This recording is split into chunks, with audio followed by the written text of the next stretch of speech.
Next, what factors led to the rise of extremist nationalism and what were their key ideologies and methods? എന്തൊക്കെയായിരുന്നു ഒരു extremist നാഷണലിസത്തിന്റെ Indian national കോൺഗ്രസിന്റെ early face എന്തായിരുന്നു പറഞ്ഞിട്ടുണ്ടായിരുന്നത്? അത് moderate നാഷണലിസ്റ്റുകളായിരുന്നു അല്ലെ ആ ഒരു സമയത്ത് ഉണ്ടായിട്ടുണ്ടായിരുന്നത്.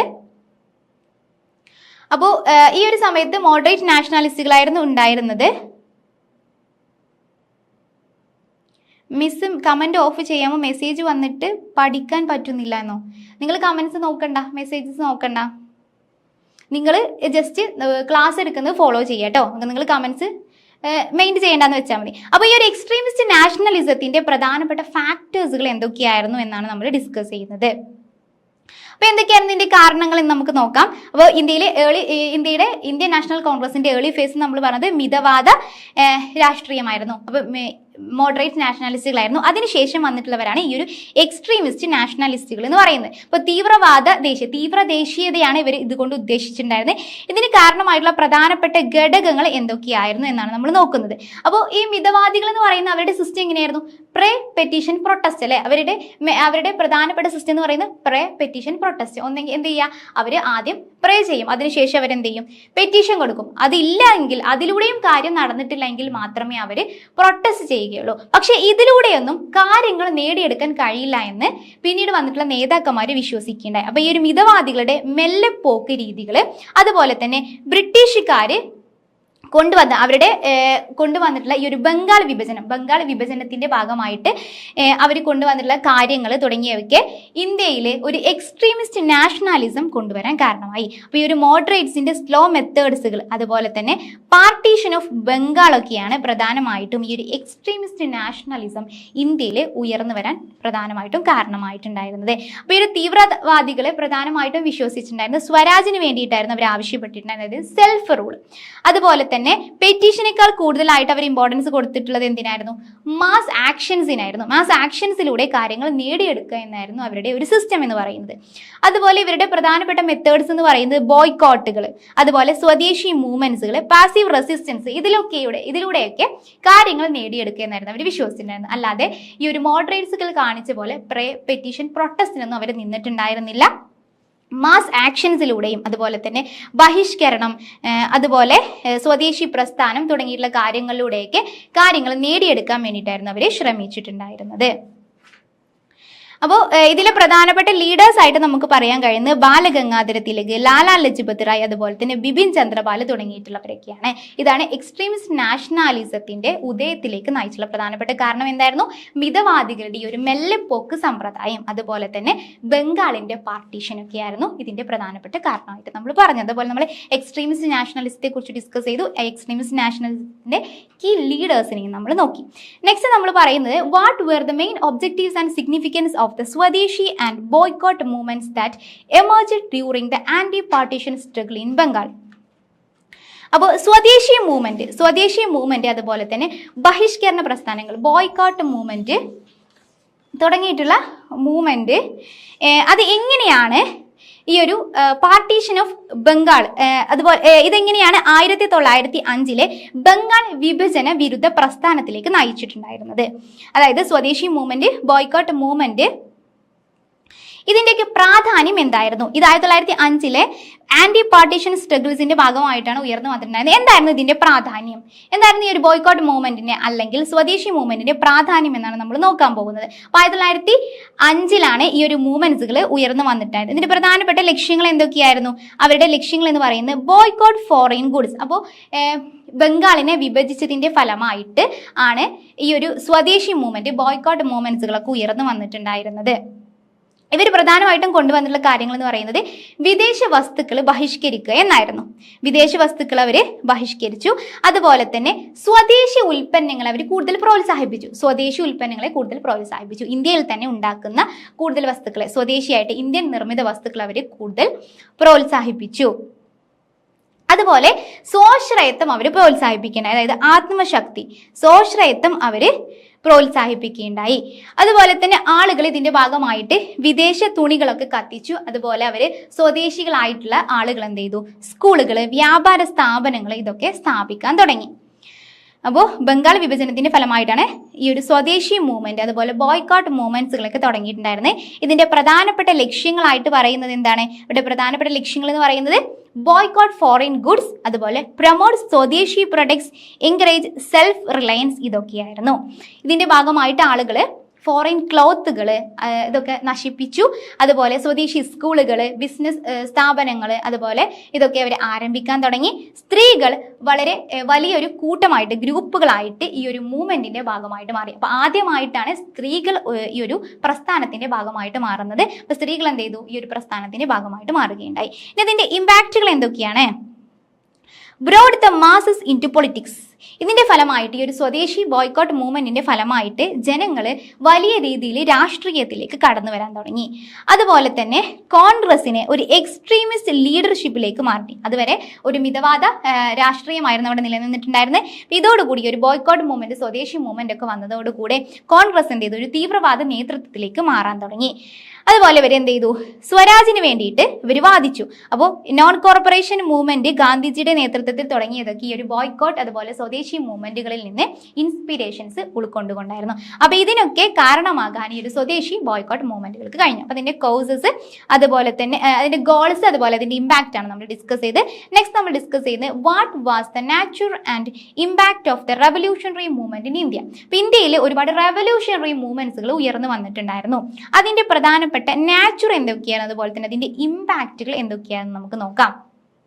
അപ്പോൾ റെവല്യൂഷണറി മൂവ്മെന്റ് ഇന്ത്യയിൽ ആരംഭിച്ചിട്ടുണ്ടായിരുന്നത് ഈ ഒരു തീവ്രവാദ മിതവാദ നാഷണലിസത്തിന്റെ പരാജയ ഫലമായിട്ടാണ്. ആദ്യം മിതവാദികൾ വന്നു, അവര് ഈ ഒരു ലക്ഷ്യങ്ങൾ നേടിയെടുക്കുന്നതിൽ പരാജയപ്പെട്ടു. പിന്നീട് വന്നുള്ള തീവ്രവാദികളും അവരുടെ ലക്ഷ്യങ്ങൾ നേടിയെടുക്കുന്നതിൽ പരാജയപ്പെട്ടു. അപ്പൊ ഇതിന്റെ ഒക്കെ ഫലമായിട്ടാണ് ഇന്ത്യയിൽ ഈ ഒരു വിപ്ലവ പ്രസ്ഥാനങ്ങൾ ആരംഭിച്ചിട്ടുണ്ടായിരുന്നത്. അപ്പൊ അവര് പ്രധാനമായിട്ട് അവരുടെ ചെയ്തിട്ടുണ്ടായിരുന്നത്, അവര് ടാർഗറ്റഡ് ബ്രിട്ടീഷ് ഓഫീഷ്യൽസ്, അവർ പ്രധാനമായിട്ടും ബ്രിട്ടീഷ് ഓഫീഷ്യൽസിനെ ടാർഗറ്റ് ചെയ്തിട്ടായിരുന്നു നിലനിന്നിട്ടുണ്ടായിരുന്നത്.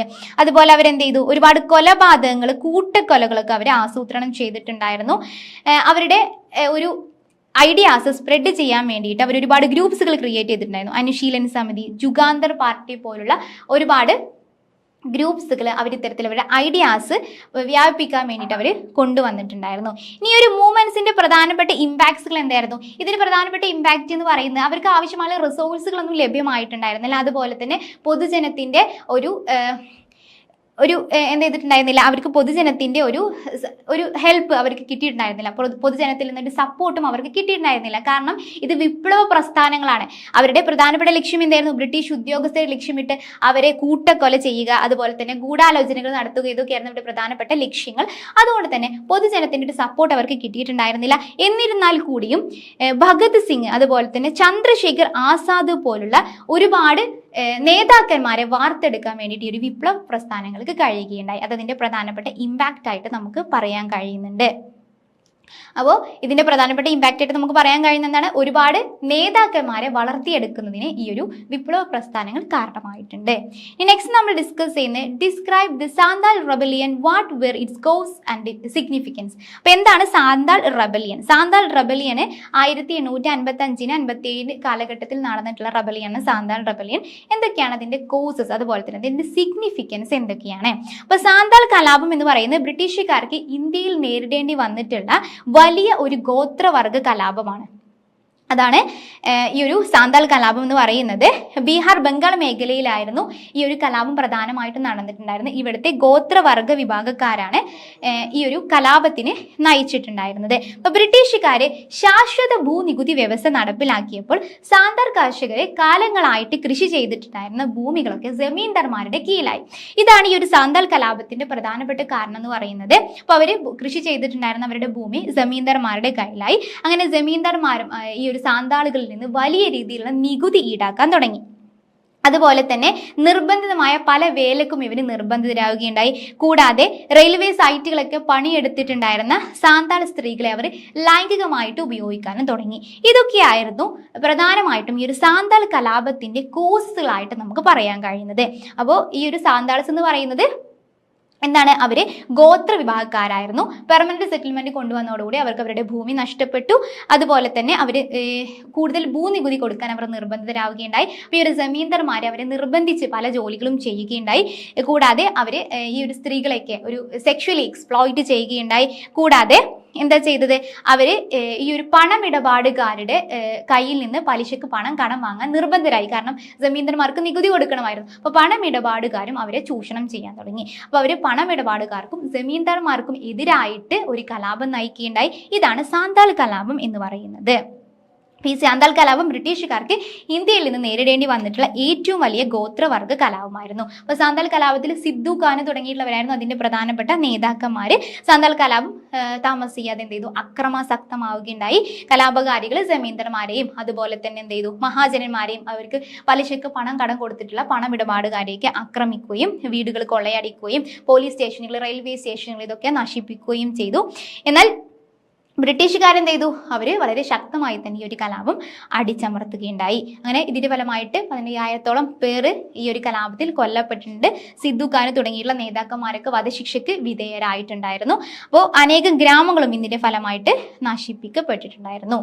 അപ്പൊ ഇതൊക്കെയാണ് സാന്താൾ കലാപത്തിന്റെ ഭാഗമായിട്ട് നമുക്ക് പറയാൻ കഴിയുന്നത്. പിന്നീട് വന്നിട്ടുള്ള ഒരുപാട് അഗ്രേറിയൻ സ്ട്രഗിൾസ്, ഈ ഒരു കലാപത്തിന്റെ ഫലമായിട്ട് പിന്നീട് വന്നിട്ടുള്ള ഒരുപാട് അഗ്രേറിയൻ സ്ട്രഗിൾസ് ഉണ്ട്. അതിനൊക്കെ ഒരു ഇൻസ്പിറേഷൻസ് നൽകാൻ ഈ ഒരു സാന്താൾ കലാപത്തിന് കഴിഞ്ഞിട്ടുണ്ട്. പിന്നീട് വന്നിട്ടുള്ള ഒരുപാട് കലാപങ്ങൾക്ക് പ്രചോദനമാകാൻ ഈ ഒരു കലാപത്തിന് കഴിഞ്ഞിട്ടുണ്ട്. അതാണ് അതിന്റെ പ്രധാനപ്പെട്ട സിഗ്നിഫിക്കൻസ് ആയിട്ട് നമുക്ക് പറയാൻ കഴിയുന്നത്. നെക്സ്റ്റ് ആയിട്ട് പറയുന്നത്, what were the primary goals of the social and religious reform movements in 19th century India. അപ്പോൾ 19ാം നൂറ്റാണ്ടിൽ ഇന്ത്യയിൽ ഉയർന്നു വന്നിട്ടുള്ള ഒരുപാട് സോഷ്യോ റിലീജിയസ് മൂവ്മെന്റ്സുകളുണ്ട്. എന്തായിരുന്നു അതിൻ്റെ പ്രധാനപ്പെട്ട ഗോൾസുകൾ? എന്ത് ഗോൾസ് അടിസ്ഥാനത്തിലാണ് ഈ ഒരു റിഫോം മൂവ്മെന്റ്സുകൾ 19ാം നൂറ്റാണ്ടിൽ ഇന്ത്യയിൽ ഉയർന്നു വന്നിട്ടുണ്ടായിരുന്നത്? എന്തൊക്കെയായിരുന്നു അതിന്റെ പ്രധാനപ്പെട്ട ഗോൾസ് എന്ന് പറയുന്നത്? 19ാം നൂറ്റാണ്ടിൽ ഈ ഒരു സാമൂഹിക മത നവീകരണ പ്രസ്ഥാനങ്ങൾ ഉയർന്നു വരാനുള്ള പ്രധാനപ്പെട്ട കാരണം എന്ന് പറയുന്നത് ഇന്ത്യയിൽ നിലനിന്നിട്ടുണ്ടായ ഒരുപാട് അന്ധവിശ്വാസം, അനാചാരങ്ങൾ, ജാതി വിവേചനം, ശൈശവ വിവാഹം, നിരക്ഷരത തുടങ്ങിയിട്ടുള്ള കാര്യങ്ങളായിരുന്നു. ഇത്തരം ആചാരങ്ങൾക്കെതിരെ പോരാടാൻ വേണ്ടിയിട്ടാണ് സോഷ്യൽ റിഫോം മൂവ്മെന്റുകൾ ഉയർന്നു വന്നിട്ടുണ്ടായിരുന്നത്. ഇതിന്റെ പ്രധാനപ്പെട്ട ലക്ഷ്യങ്ങളായിട്ട് നമുക്ക് പറയാൻ കഴിയുന്നത് റിഫോമിംഗ് ഹിന്ദു ഫിലോസഫിയാണ്. അതായത് ഹിന്ദു തത്വചിന്തകൾ നവീകരിക്കുക. ഹിന്ദു മതത്തിന്റെ ഭാഗമായിട്ടായിരുന്നു ഒരുപാട് അനാചാരങ്ങളും ദുരാചാരങ്ങളൊക്കെ നിലനിന്നിട്ടുണ്ടായിരുന്നത്. ആ ഒരു സമയത്ത് സതി, അതുപോലെ തന്നെ ശൈശവ വിവാഹം, പിന്നെ അതുപോലുള്ള കാര്യങ്ങളൊക്കെ ഹിന്ദു മതത്തിന്റെ ഭാഗമായിട്ടായിരുന്നു ആ ഒരു സമയത്ത് നിലനിന്നിട്ടുണ്ടായിരുന്നത്. അതുകൊണ്ട് തന്നെ ഹിന്ദു ഫിലോസഫിയെ ഒന്നുകൂടെ റിഫോം ചെയ്യുക എന്നായിരുന്നു അവിടെ പ്രധാനപ്പെട്ട ലക്ഷ്യം എന്ന് പറയുന്നത്. അടുത്തത് എന്തായിരുന്നു? സ്ത്രീകളുടെ വിദ്യാഭ്യാസത്തെ പ്രൊമോട്ട് ചെയ്യുക എന്നുള്ളതായിരുന്നു അടുത്തൊരു കാര്യം. അടുത്തായിട്ട് പറയുന്നുണ്ടായിരുന്നത് അബോളിഷിങ് സോഷ്യൽ ഈവിൾസ്. ആ ഒരു സമയത്ത് നിലനിന്നിട്ടുണ്ടായിരുന്ന ഒരുപാട് സാമൂഹിക തിന്മകൾ ഉണ്ടായിരുന്നു. സതി, ശൈശവ വിവാഹം പോലുള്ള ഒരുപാട് സാമൂഹിക തിന്മകൾ ആ ഒരു സമയത്ത് നിലനിന്നിട്ടുണ്ടായിരുന്നു. ഇത്തരം സാമൂഹിക തിന്മകളെ ഇല്ലാതാക്കുക എന്നായിരുന്നു അതിന്റെ പ്രധാനപ്പെട്ട മറ്റൊരു ഗോൾ എന്ന് പറയുന്നത്. അടുത്തായിട്ട് പറയുന്നത് ഇനീഷ്യേറ്റിംഗ് റിലീജിയസ് റിഫോംസ്. എന്ത് ചെയ്യുക? മതപരമായിട്ടുള്ള പരിഷ്കാരങ്ങൾ ആരംഭിക്കുക എന്നായിരുന്നു. മതപരമായിട്ട് ഓരോ മതത്തിലും നിലനിന്നിട്ടുണ്ടായിരുന്ന കാര്യങ്ങളിൽ എന്ത് ചെയ്യുക? കൂടുതൽ പരിഷ്കാരങ്ങൾ കൊണ്ടുവരിക എന്നായിരുന്നു. അടുത്തായിട്ട് ബിൽഡിംഗ് നാഷണൽ ഐഡന്റിറ്റി. ഒരു ദേശീയ ഐഡന്റിറ്റി കെട്ടിപ്പടുക്കാൻ വേണ്ടി ശ്രമിച്ചിട്ടുണ്ടായിരുന്നു. അതായിരുന്നു അതിന്റെ മറ്റൊരു ഗോൾ എന്ന് പറയുന്നത്. അടുത്ത എന്താണ്?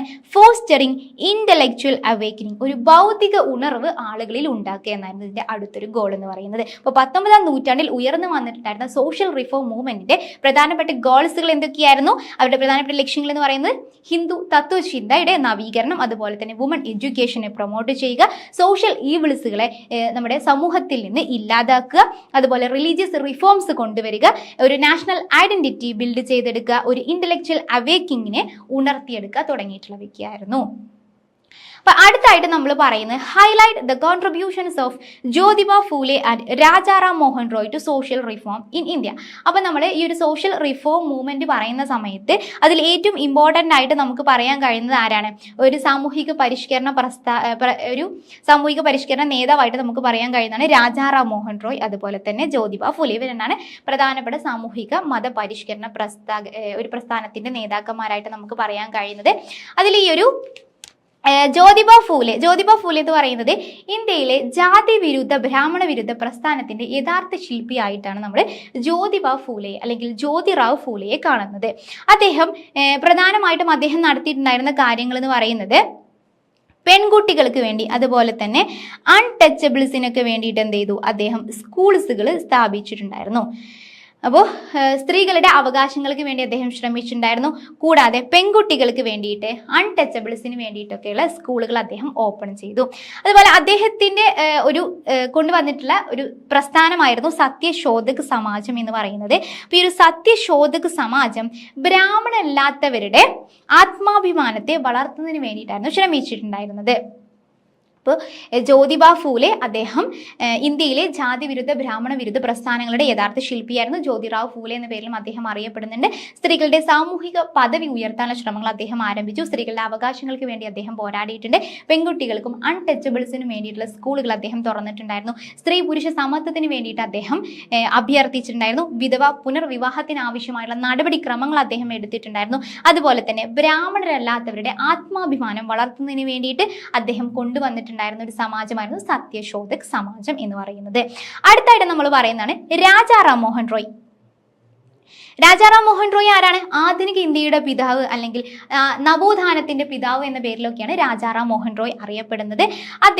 അദ്ദേഹത്തിന്റെ പ്രധാനപ്പെട്ട കോൺട്രിബ്യൂഷൻസ് ആയിട്ട് നമുക്ക് പറയാൻ കഴിയുന്നത് ആധുനിക വിദ്യാഭ്യാസം അദ്ദേഹം സ്ഥാപിച്ചിട്ടുണ്ട്. അതുപോലെ തന്നെ ശാസ്ത്രം, സാങ്കേതിക വിദ്യ ഇതൊക്കെ അദ്ദേഹം പ്രോത്സാഹിപ്പിച്ചിട്ടുണ്ട്. സാമൂഹിക തിന്മകൾക്കെതിരെ അദ്ദേഹം പോരാടിയിട്ടുണ്ട്. സതി, ശൈശവ വിവാഹം, ബഹുഭാര്യത്വം, വിധവത്വം തുടങ്ങിയിട്ടുള്ള സാമൂഹിക തിന്മകൾക്കെതിരെ അദ്ദേഹം പോരാടിയിട്ടുണ്ടായിരുന്നു. അതുപോലെ ബഹുദൈവാരാധന, ബിംബാരാധന, ജാതി വ്യവസ്ഥ, മൃഗബലി തുടങ്ങിയിട്ടുള്ള അർത്ഥശൂന്യമായിട്ടുള്ള കാര്യങ്ങൾ, അർത്ഥശൂന്യമായിട്ടുള്ള മതകർമ്മങ്ങൾ എന്നിവയ്ക്കെതിരെയും അദ്ദേഹം ശക്തമായിട്ടുള്ള പ്രചരണം നടത്തിയിട്ടുണ്ടായിരുന്നു.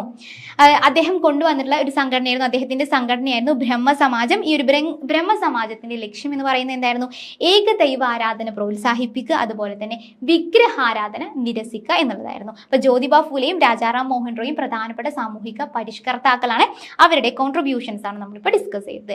Next, what were the main objectives of the anti caste movements led by Jyotiba Phule and Sree Narayana ഗുരു?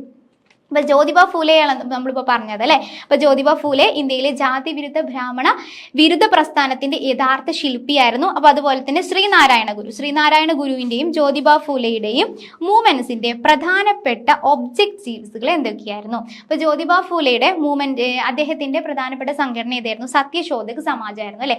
അദ്ദേഹം മാലി എന്ന് പറയുന്ന ഒരു അയിത്ത ജാതിയിലായിരുന്നു ജനിച്ചിട്ടുണ്ടായിരുന്നത്.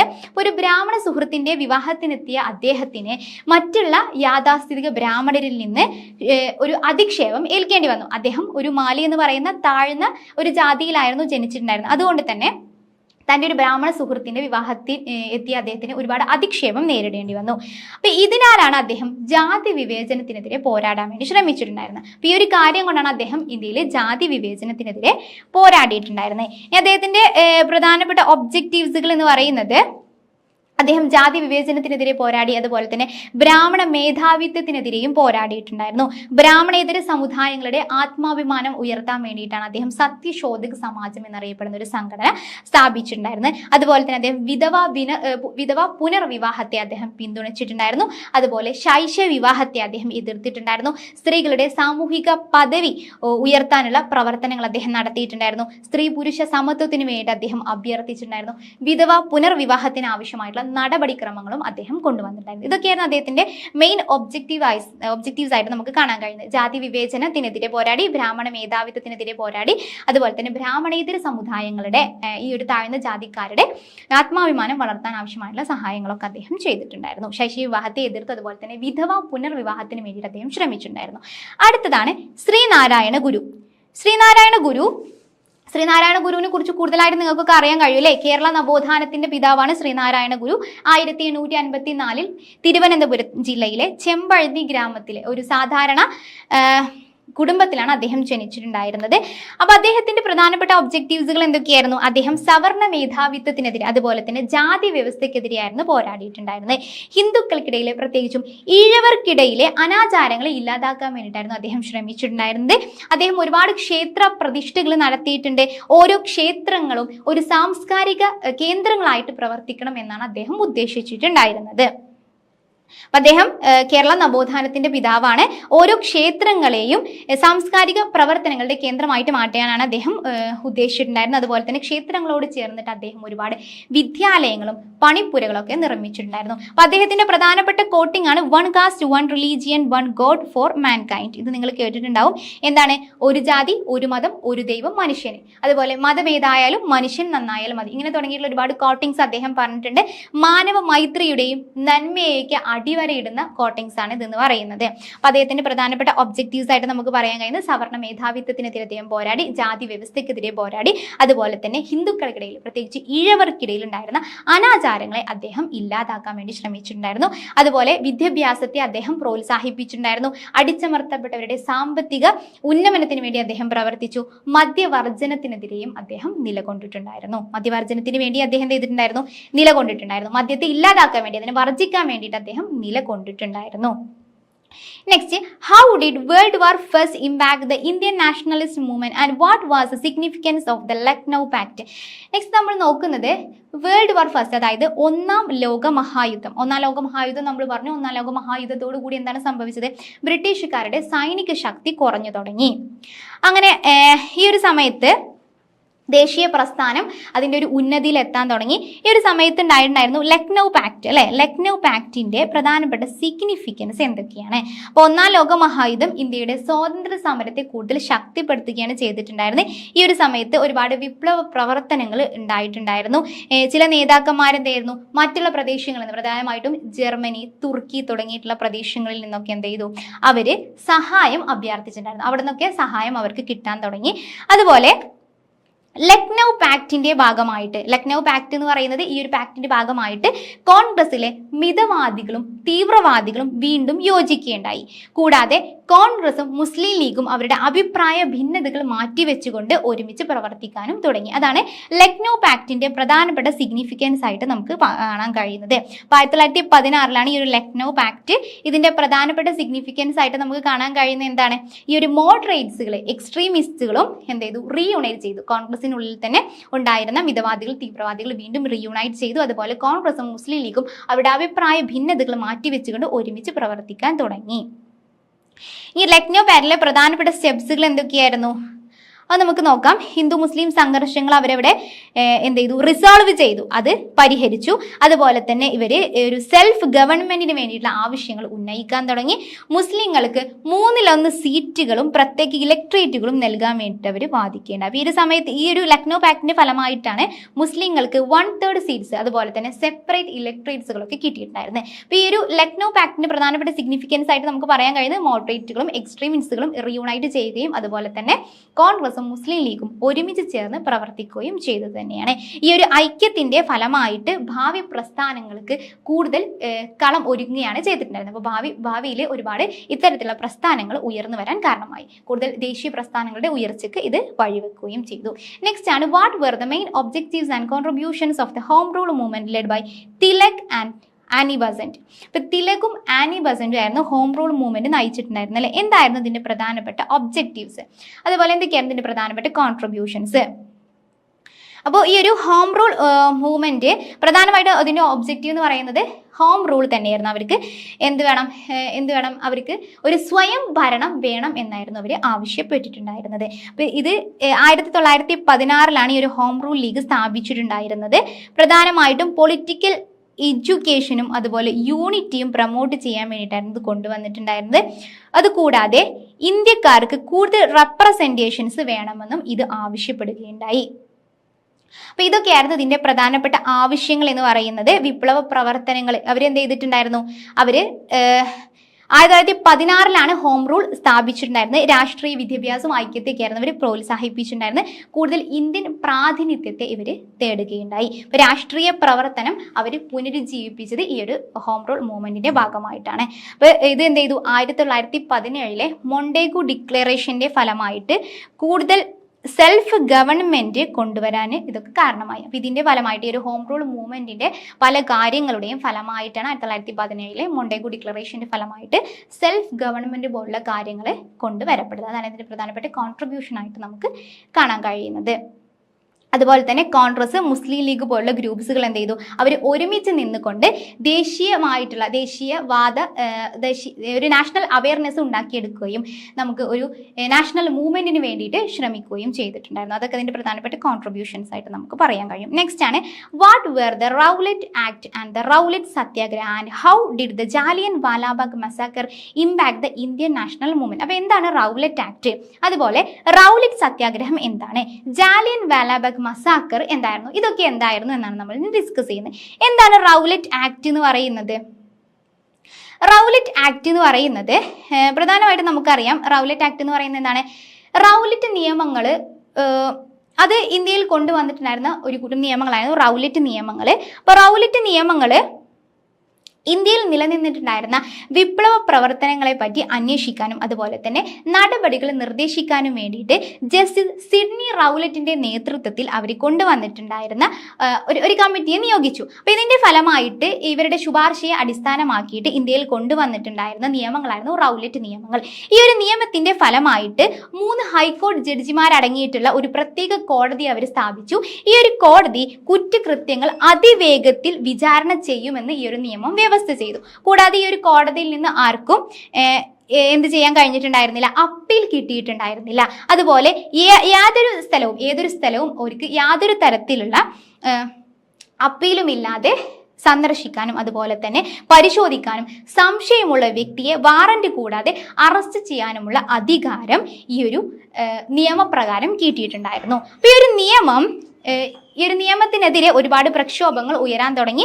ഒരുപാട് പണിമുടക്കുകളും ഹർത്താലുകളും ഒക്കെ ഇതിന്റെ ഫലമായിട്ട് ഉണ്ടാവാൻ തുടങ്ങി. അങ്ങനെ ബഹുജന റാലികൾ പഞ്ചാബിൽ അരങ്ങേറിയിട്ടുണ്ടായിരുന്നു.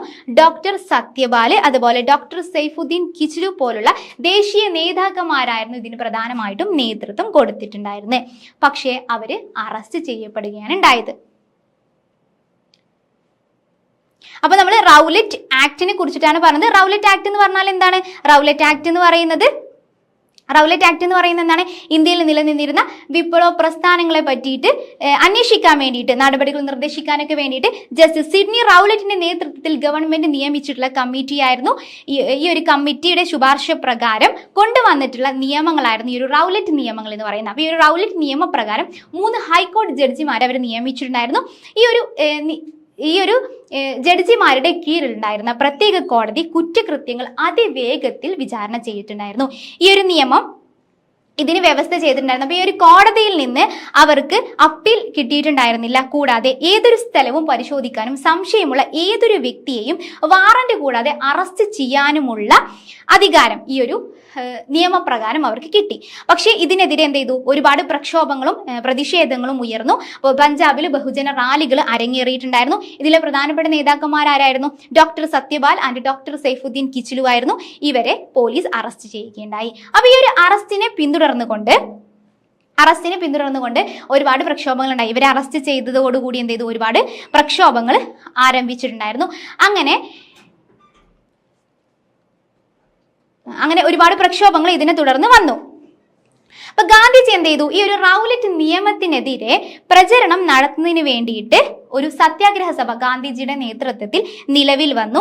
അങ്ങനെ 1919 ഏപ്രിൽ 11 ജനറൽ ഡയർ അമൃത്സർ നഗരത്തിന്റെ നിയന്ത്രണം ഏറ്റെടുത്തു. അപ്പൊ റൗലറ്റ് നിയമം എന്താണെന്ന് നമ്മൾ പറഞ്ഞു, റൗലറ്റ് ആക്ട് പറഞ്ഞു. അപ്പൊ ഈ ഒരു റൗലറ്റ് ആക്ടിനെതിരെ എന്ത് ചെയ്തിട്ടുണ്ട്? ഒരുപാട് പ്രക്ഷോഭങ്ങൾ നടന്നു. ഇനി ഒരു ജാലിയൻ വാലാബാഗ് എന്ന് പറയപ്പെടുന്ന ഇതെന്താണ്? ജാലിയൻ വാലാബാഗ് മസാക്കർ എന്താണ്? അതെന്താണ് നമ്മൾ നോക്കുന്നത്. അപ്പൊ ജാലിയൻ വാലാബാഗ് മസാക്കർ എന്ന് പറയുന്നത് അതിന്റെ ഒരു തുടക്കം ഈ ഒരു റൗലറ്റ് ആക്ട് ആണ്. റൗലറ്റ് ആക്ടിന്റെ ഫലമായിട്ട് എന്ത് ചെയ്തു? റൗലറ്റ് നിയമങ്ങൾക്കെതിരെ ജനങ്ങൾ പ്രക്ഷോഭങ്ങൾ കൊണ്ടുവന്നു. അവരുടെ നേതാക്കന്മാരെ പോലീസുകാർ പിടിച്ചുകൊണ്ടുപോയതിൽ പ്രതിഷേധിച്ചുകൊണ്ട് അവര് എന്ത് ചെയ്തു? ഒരു യോഗം നടത്താൻ അവർ തീരുമാനിച്ചു. അപ്പൊ ഈ ഒരു സമയത്ത് 1919 ഏപ്രിൽ 11 ജനറൽ ഡയർ അമൃത്സർ നഗരത്തിന്റെ നിയന്ത്രണം ഏറ്റെടുത്തു.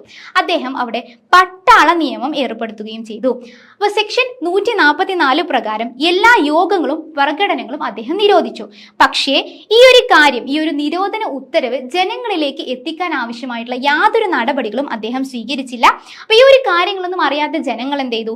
തങ്ങളുടെ നേതാക്കളെ അറസ്റ്റ് ചെയ്തതിൽ പ്രതിഷേധിക്കാൻ വേണ്ടിയിട്ട് ഇവിടെ ഒരു യോഗം കൂടി.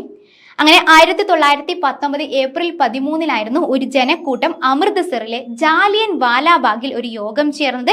3 ഭാഗങ്ങളും കെട്ടിടങ്ങളാൽ ചുറ്റപ്പെട്ട ഒരു പ്രദേശമായിരുന്നു ഇത്. അവിടേക്ക് ഒരു പ്രവേശന മാർഗം മാത്രമായിരുന്നു ഉണ്ടായിട്ടുണ്ടായിരുന്നത്. അങ്ങനെ ഈ ഒരു മൈതാനത്തിലേക്ക് വലിയ ഒരു സൈനികരുമായിട്ട് അമൃത്സറിലെ പട്ടാള മേധാവിയായിട്ടുള്ള ജനറൽ ഡയർ കടന്നു വരികയും അദ്ദേഹം കവാടം അടക്കുകയും തങ്ങളുടെ തോക്കിലെ തിരകൾ കഴിയുന്നത് വരെ ഈ ഒരു ജനങ്ങളുടെ നേരെ നിറയൊഴുക്കുകയും ചെയ്തു. അങ്ങനെ ഔദ്യോഗിക കണക്കനുസരിച്ച് നമ്മൾ നോക്കുകയാണെങ്കിൽ 10,000-ലധികം ആളുകൾ കൊല്ലപ്പെട്ടിട്ടുണ്ട്. 1,500 അധികം ആളുകളാണ് അവരൊരു ഔദ്യോഗിക കണക്ക് പ്രകാരം മുറിവേറ്റവരായിട്ട് കണക്കാക്കിയിട്ടുള്ളത്. 379 പേരാണ് അവർ കൊല്ലപ്പെട്ടുള്ളതായി ഔദ്യോഗിക കണക്ക് പ്രകാരം അവർ കണക്കാക്കിയിട്ടുള്ളത്. പക്ഷേ എന്നാൽ യഥാർത്ഥത്തിൽ 1000-ഓളം ആളുകൾ കൊല്ലപ്പെട്ടതായി പറയപ്പെടുന്നുണ്ട്. അപ്പൊ ഇതാണ് ജാലിയൻ വാലാബാഗ് മസാക്കർ എന്ന് പറയപ്പെടുന്നത്. ഇപ്പൊ റൗലറ്റ് ആക്ട് എന്താ നമ്മൾ ഡിസ്കസ് ചെയ്തു, റൗലറ്റ് സത്യാഗ്രഹം എന്താ ഡിസ്കസ് ചെയ്തു, ജാലിയൻ വാലാബാഗ് മസാക്കർ പറഞ്ഞു. ഈ ഒരു ജാലിയൻ വാലാബാഗ് മസാക്കർ എങ്ങനെയാണ് ഇന്ത്യൻ നാഷണൽ മൂവ്മെന്റിന് അത് എങ്ങനെയാണ് അത് കാരണമായത്? അപ്പൊ ഇതിന്റെ ഫലമായിട്ട് എന്ത് ചെയ്തു? ഇതിന്റെ ഫലമായിട്ട് ഈ ഒരു ബ്രിട്ടീഷുകാർക്കെതിരെ ഒരു ബ്രിട്ടീഷ് വിരുദ്ധ വികാരം ഇന്ത്യയിൽ ആളിക്കത്താൻ തുടങ്ങി. കാരണം ഈ ഒരു ജാലിയൻ വാലാബാഗ് മസാക്കർ എന്ന് പറയുന്നത് ഇന്ത്യക്കാരെ അത്രയ്ക്കും ഞെട്ടിച്ചൊരു സംഭവമായിരുന്നു, അക്ഷരാർത്ഥത്തിൽ ഞെട്ടിച്ചൊരു സംഭവമായിരുന്നു. അതുകൊണ്ട് തന്നെ ഇത് സ്വാതന്ത്ര്യ സമരത്തിലെ ഒരു വഴിത്തിരിവായിട്ട് മാറുകയുണ്ടായി. ഒരുപാട് ബഹുജന പ്രസ്ഥാനങ്ങൾ, പ്രക്ഷോഭങ്ങളൊക്കെ ഇതിന്റെ ഭാഗമായിട്ട് ഉയർന്നു വന്നു. ഗാന്ധിജി അഹിംസ പ്രസ്ഥാനത്തിനും പൂർണ്ണ സ്വരാജിനും ആവശ്യമായിട്ടുള്ള പിന്തുണ വർദ്ധിപ്പിച്ചു. അപ്പൊ ഈ രീതിയിൽ പിന്നീട് വന്നിട്ടുള്ള ഇന്ത്യൻ ദേശീയ പ്രസ്ഥാനത്തെ ഉയർത്തിപ്പിടിക്കുന്നതിന് ഈ ഒരു ജാലിയൻ വാലാബാഗ് മസാക്കർ കാരണമായിട്ടുണ്ട്. അപ്പൊ നമ്മൾ ഈ ഒരു ജാലിയൻ വാലാബാഗ് മസാക്കറിനെ കുറിച്ചിട്ടാണ് ഡിസ്കസ് ചെയ്തത്. നെക്സ്റ്റ് നമ്മൾ നോക്കുന്നത് what were the key motivations behind the formation of the Muslim League and the Hindu Mahasabha and how did they influence the nationalist movement. അപ്പൊ എന്തൊക്കെയാണ് മുസ്ലിം ലീഗിന്റെയും അതുപോലെ തന്നെ ഹിന്ദു മഹാസഭയുടെയും ഫോർമേഷനിലേക്ക് നയിച്ചിട്ടുണ്ടായിരുന്ന കാരണങ്ങൾ?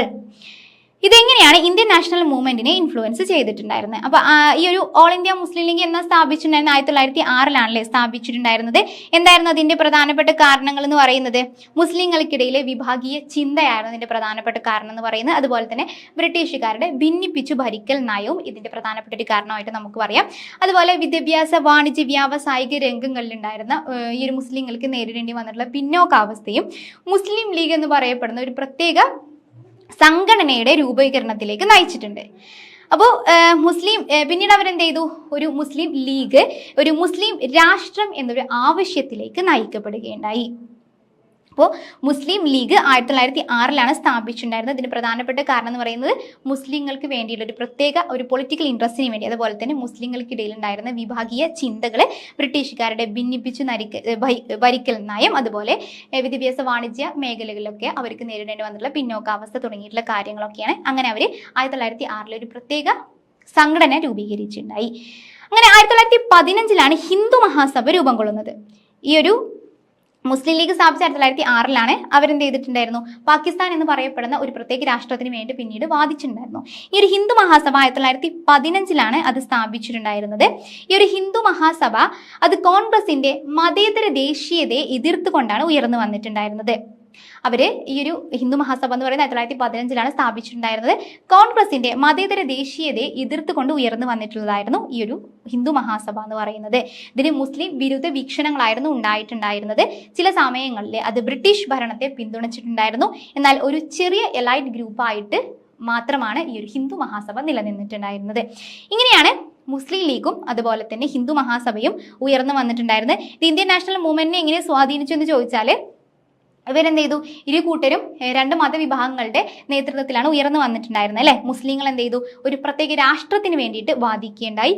ഹിന്ദുക്കൾ കൂടുതലായിട്ട് ഒരു ഹിന്ദു മതത്തിന് വേണ്ടി അവരെന്ത് ചെയ്തു? ഹിന്ദു രാഷ്ട്രത്തിന് വേണ്ടിയിട്ടായിരുന്നു അവർ നിലകൊണ്ടിട്ടുണ്ടായിരുന്നത്. ഒരു എലൈറ്റ് ഗ്രൂപ്പായിട്ടായിരുന്നു അവർ നിലനിന്നിട്ടുണ്ടായിരുന്നത്. ഒരു ഹിന്ദു മുസ്ലിം സംഘർഷം വർദ്ധിപ്പിച്ചുകൊണ്ട് കോൺഗ്രസിന്റെ ഐക്യം തടസ്സമാക്കുക എന്നായിരുന്നു ഇവിടെ പ്രധാനപ്പെട്ട ലക്ഷ്യം എന്ന് പറയുന്നത്. ഒരു ഹിന്ദു മുസ്ലിം ടെൻഷൻസ് ഇന്ത്യയിൽ ഉണ്ടാക്കാൻ ഇവർ കാരണമാവുകയുണ്ടായി. അപ്പോൾ ഇത് ഇന്ത്യൻ നാഷണൽ മൂവ്മെന്റിനെ അത് സ്വാധീനിച്ചത് ഏത് രീതിയിലായിരുന്നു? അതൊരു ഹിന്ദു മുസ്ലിം ടെൻഷൻസ് ഇന്ത്യയിൽ ഉണ്ടാക്കിക്കൊണ്ടായിരുന്നു. അപ്പൊ നമ്മൾ ഈ ഒരു പ്രധാനപ്പെട്ട ഭാഗങ്ങൾ മാത്രമാണ് ഡിസ്കസ് ചെയ്തിട്ടുണ്ടായിരുന്നത്. അപ്പൊ നമുക്കറിയാം നമ്മുടെ പേപ്പറിൽ 24ഓളം യൂണിറ്റ് ആണുള്ളത്.